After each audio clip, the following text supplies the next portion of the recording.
लोग जब ये देखिए बारिश हो रहा था और मैं ड्यूटी के लिए निकल गया था।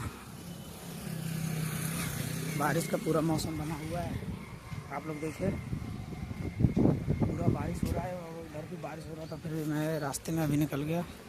और ये देखिए हनुमान जी का मंदिर है जहाँ मैं वीडियो डाला था। ये देखिए लोग सब आ जा रहे हैं। बारिश लेकिन हो रहा है बहुत अच्छे से। जय प्रभु सम्मान कीजिए।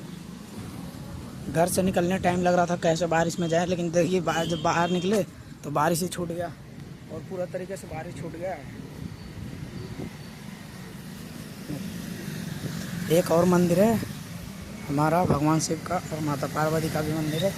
छोटा सा मंदिर है बिल्कुल, देखिए यहाँ पे। और अभी निकल गए हैं।